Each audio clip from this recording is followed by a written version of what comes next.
On Black Wall Street, a lot of global business was conducted. The community flourished from the early 1900s until June 1st, 1921. That's when the largest massacre of non-military Americans in the history of this country took place, and it was led by the Ku Klux Klan. Imagine walking out of your front door and seeing 1,500 homes being burned.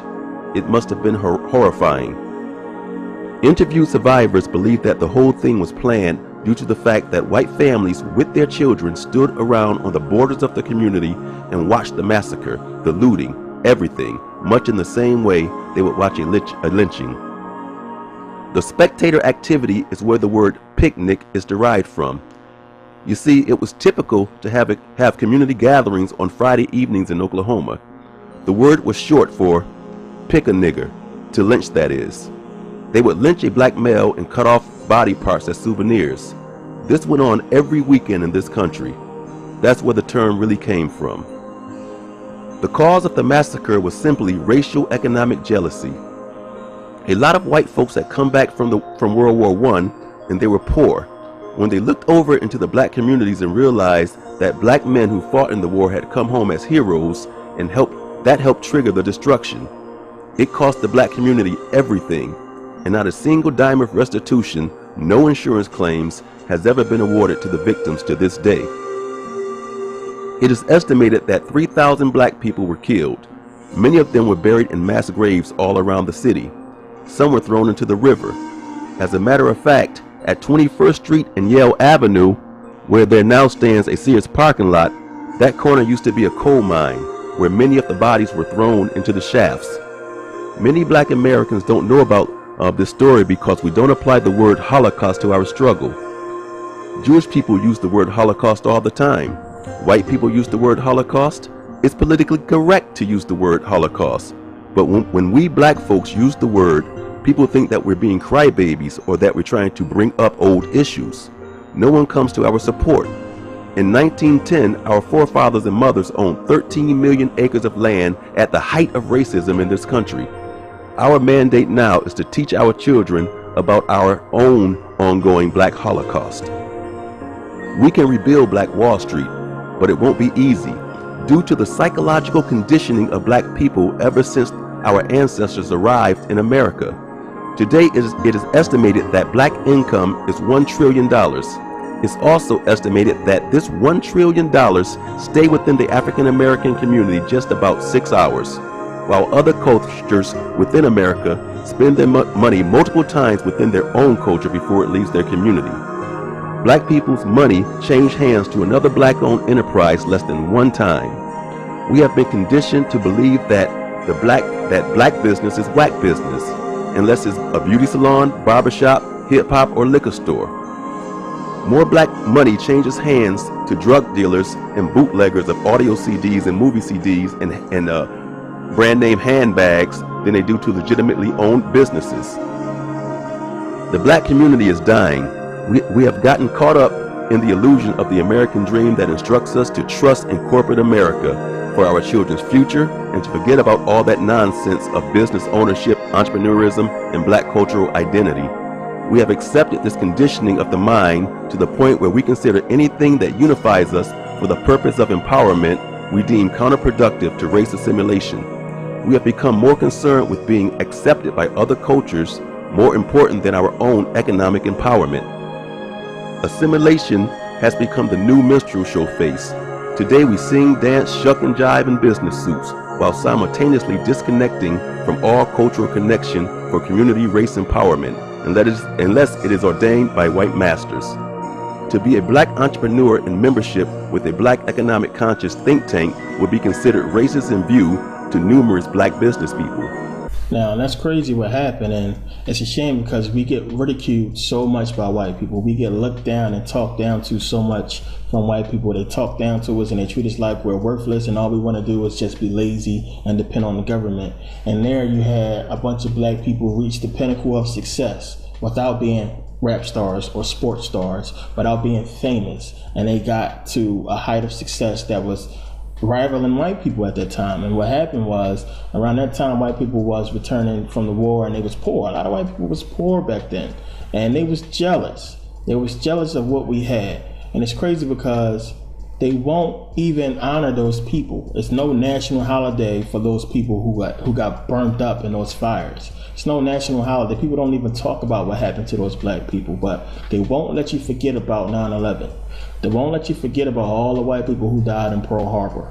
They won't let you forget about all these wars that white people died in, but they won't even honor the black people that was massacred right here in America. Now, contrary to popular belief, black people was not doing that bad. They was doing okay. You got to remember, we could not go into white businesses. We couldn't go into a lot of white stores. So we had our own businesses. We were doing good. And a lot of black people, the majority of black people, did not want integration. They wasn't for this whole civil rights thing, because black people at that time, we had a common enemy, and it was the white man. So when you got a common enemy, that calls you to unite. And what the Bible say about the black people uniting, once they unite, nothing can be taken away from them which they have imagined to do. So that was deadly, the fact that we was uniting and we was flourishing. We were doing very well in business and commerce. And as a matter of fact, we started doing overseas trading. And China would rather work with us than work with them. And that was becoming a problem. Now, it was no drug problem in the black neighborhood back then. We didn't have a drug epidemic until the early 80s. There was no high crime in the black neighborhoods then. Black people was doing good. Don't let these people keep telling you that we was doing bad and we was all on welfare. No, we could not go into these white neighborhoods. We had our own businesses. We were doing just fine. Now, the main thing people really wanted, black people wanted respect. They wanted respect when they walked down the street.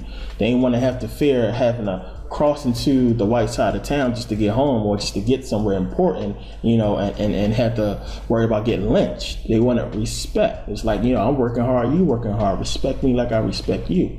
That was more so the thing.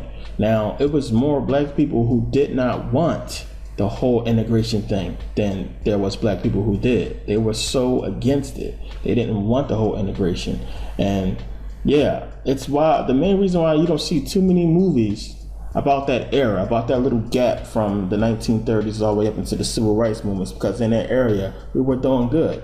And they don't want people to know that, which is why a lot of movies are not made about that time. They don't really want black people to know that at that time we was doing okay, and the need for civil rights, the need for integration, I should say, wasn't as dire. It wasn't like, oh, we needed to integrate with these white people because we were doing so bad, or we needed to integrate with these white people because we wasn't getting the things that we need. No, we had doctors, we had stores, we had our own education system.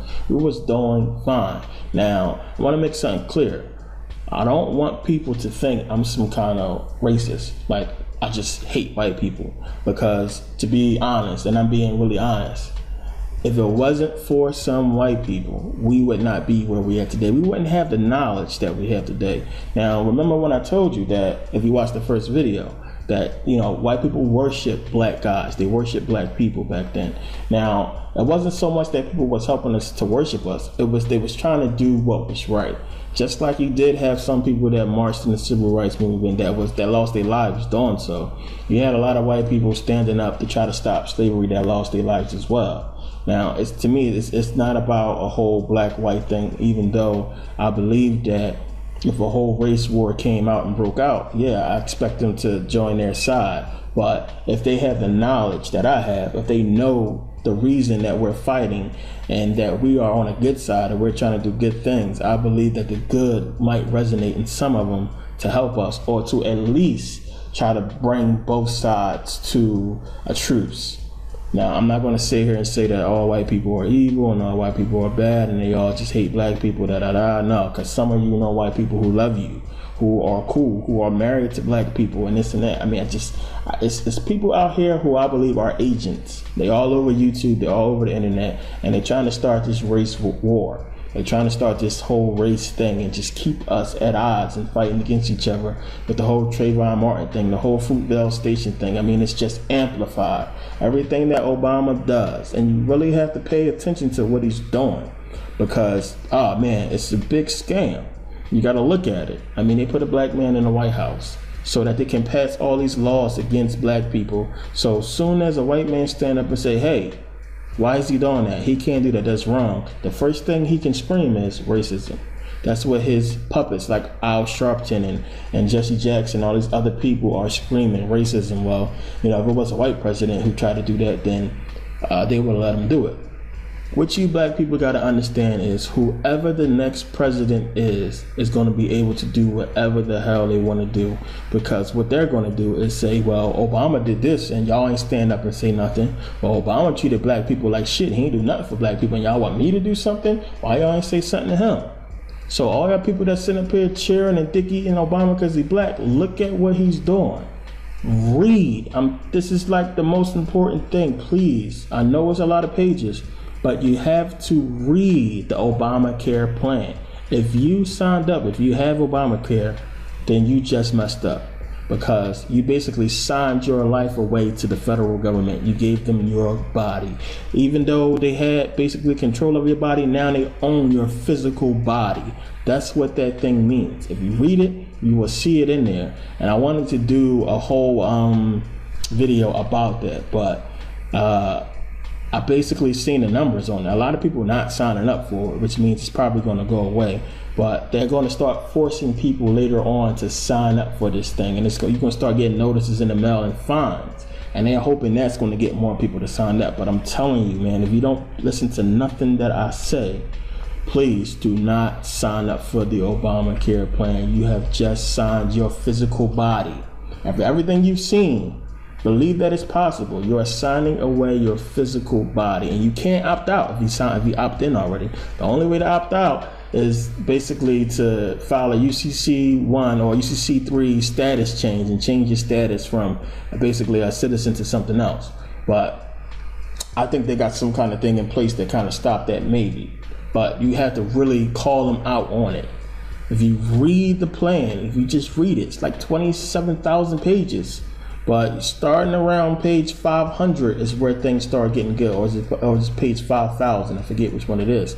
But if you start reading there, you start reading about the medical device thing, and you start reading about who the secretary. They just mention that so much. The secretary has power. The secretary has power. What secretary? Secretary of what?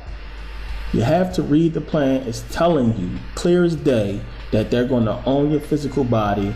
And at some point, they're going to be able to tell you what you can and cannot do with your body once you are a part of that plan. It's a Trojan horse. It's bullshit. It's going to put the economy deeper and deeper in debt.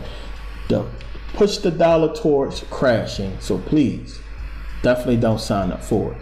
Now, I wasn't even going to put that in there, but it just popped in my head. So just pay attention to that. Now, back to white people, like I was saying, I don't want you to think I'm sitting here being a racist, because I'm not. I'm so far from it, and it's like I'm not the only one out here who's doing this. There's so many white people who I network with, who I speak to, who knows the whole Africa thing. They understand, because you got to think about it like this: their whole history has been stolen from ours and plagiarized. They don't know where they come from. So if their whole history is stolen, where the fuck does they come from? Where do they come from? What is their history? What is their real history? They don't know it. We know ours. We can go back and we can find our pharaohs. We can find their tombs. We know where we came from. We know. Their whole thing is plagiarized and stolen from ours, and they have no clue. So you got to think about these white scholars and these white historians out here who know what I know, who know this information that I've shown you in the first video, that they're looking at it as, what the hell is going on? Who knows the truth? Where did we come from? What's going on? You got 1 minute we living in caves and in huts.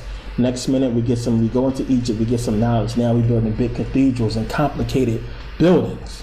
So they want to know as well, what the hell is going on and where do we really come from?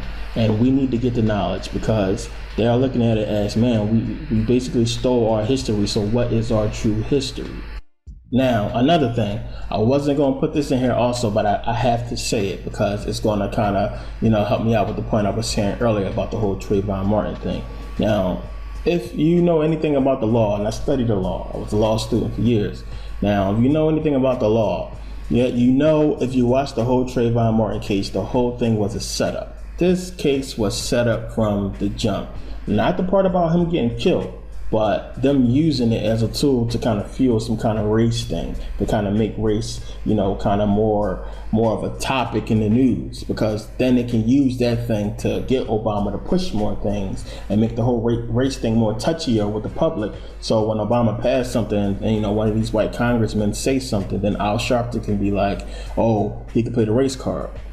But first of all, now in court, if you are the prosecution, right, you have to basically, you prove your case, but the defense has the burden of proof when it comes to Jordan Zimmerman saying it was self-defense, meaning they had to prove that it was self-defense if they introduced it. So what happened was, if you watch the case, it was the prosecutor who introduced self-defense before Jordan Zimmerman's defense team could even say it. To me, when I watched it, I was like, why did they even open their mouth? That was the first hint right there. It was like, now that they said self-defense, the burden of proof fell on them to prove self-defense. Had they not said anything about self-defense and let the defense team say, well, Jordan Zimmerman was trying to defend himself, then they would have the burden of proof of Jordan Zimmerman proving that it was self-defense. Now, because the prosecution said self-defense, that basically let Jordan Zimmerman off the hook. He did not have to take the stand.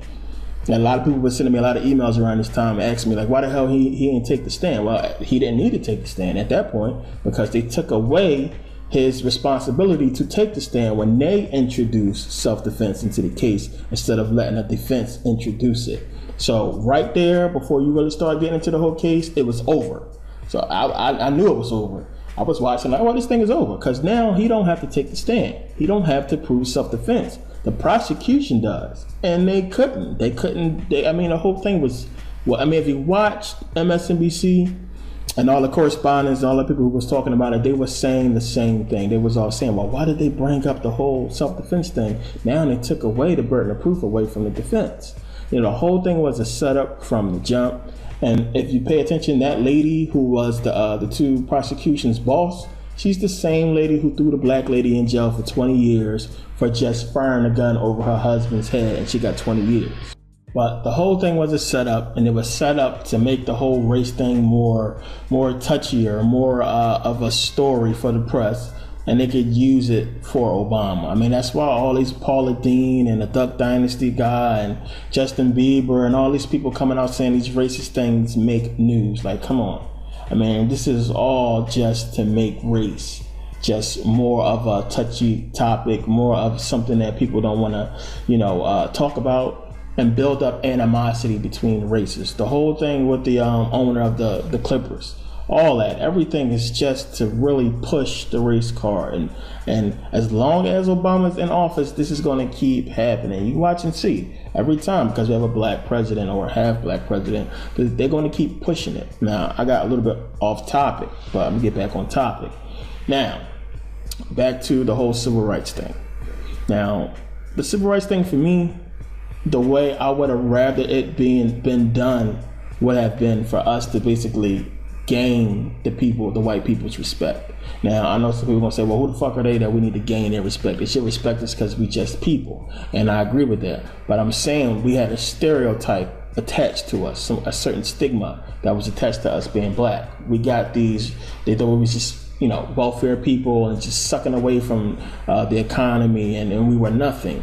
And I would have rather us kill them in business and prove to them that we are just as good or better than them in business. That's the only thing that white people respect. They respect money. They respect power. They don't respect if you're weak, and that has been proven throughout history. So I would have rather us kept doing what we was doing in business and gained their respect that way than the whole integration thing being forced on everybody, on both sides, and then there was no mutual respect. There was no mutual understanding. We got thrust into being together.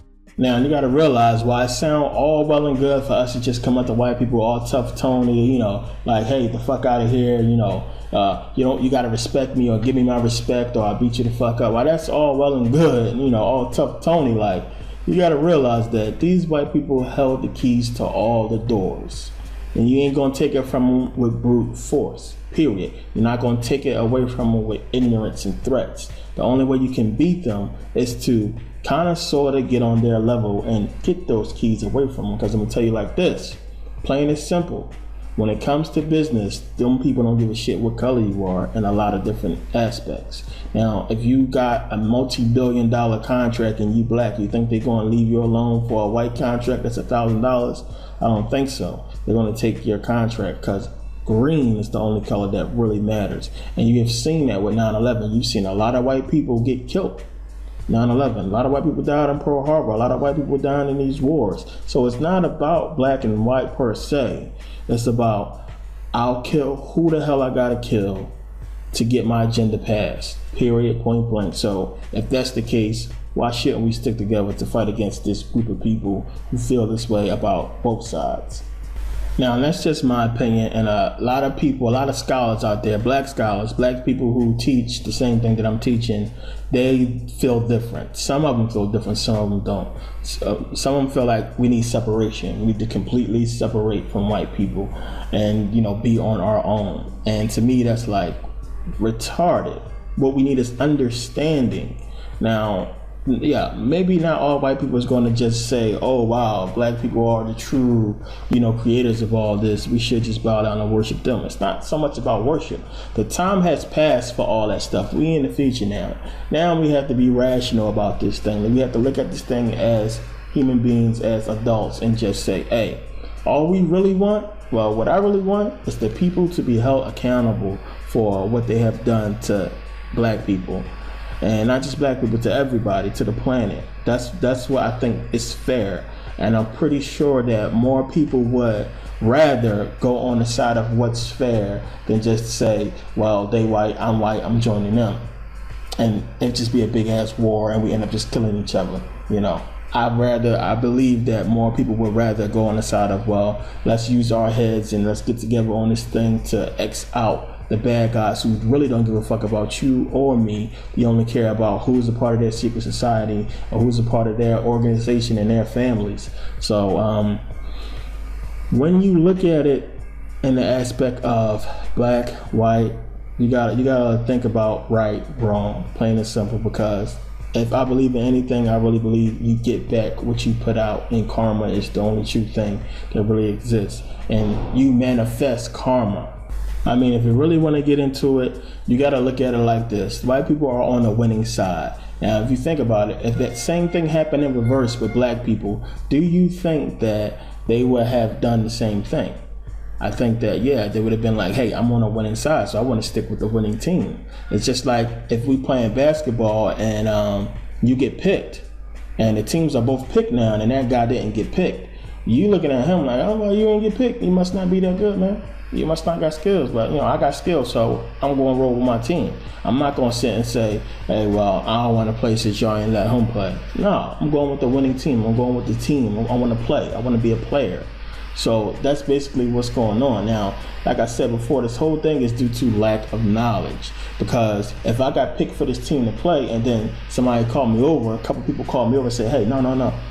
That dude can play, man. The dude they didn't pick, that boy got skills. Yo, he better than everybody out here. Then yeah, I'm gonna be like, oh, I want this dude on my team. Because then I got the knowledge that this guy is somebody. This guy can really play, and we need him on our team. And that's what they don't have. They don't have the knowledge of the truth and what's going on. And once they get the knowledge, once they get the truth, yeah, maybe not. Maybe not that guy might. Maybe that guy might not want to say, let's put him on the team, because maybe all those guys are his friends and he don't know this guy. So maybe he might not want to say, okay, well, this guy is good enough, it's better than all of us, so let's put him on the team. But once he start getting his ass kicked and he realized that his friends is not that good, then yeah, he's going to want to get that guy. He's going to bring him on the team. Now, I think that's the same thing that's going to happen. They're going to sit and they're going to realize one day that, you know what?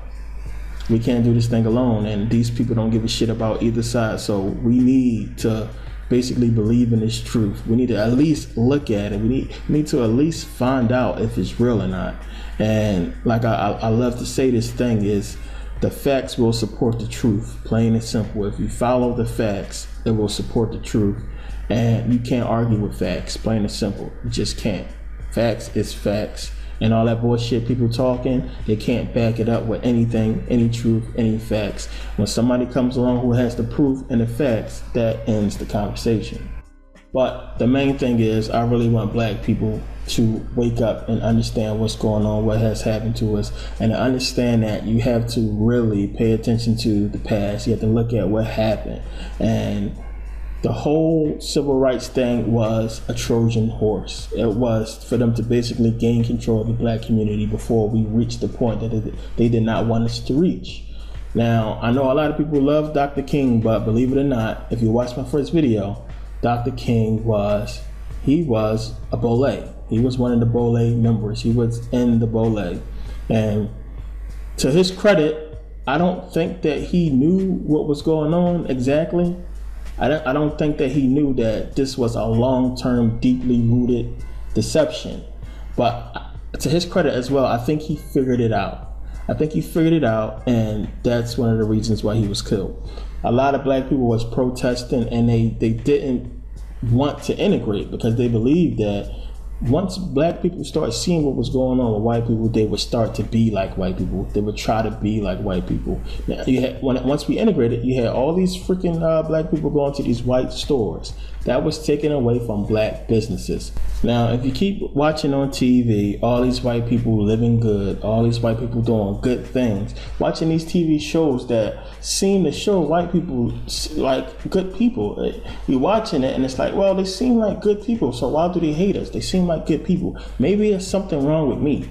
And if you read in this book that black people are cursed, if you keep getting told that something wrong with black people, then eventually you're not going to want to be black. You're going to want to secretly change on the inside. So you had a lot of black people changing their hair to straight hair. I mean, what was going on with that? You see, a lot of the entertainers back then had straight hairs.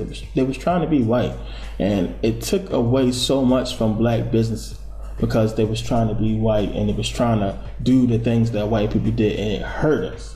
That was the Trojan horse. That's exactly what they wanted to do because it created a conflict between those black people who didn't want integration and to those black people who was like, well, white people seem okay to me. They seem like nice people, and they was trying to be like them. So it created conflict. And I mean, we basically copied them, but they was copying us. So, I mean, it's crazy what happened. They basically reversed the whole thing on us. And when you really start to look at that time, you can see the jump from us as our regular blackness to trying to go over to this white side and be like them.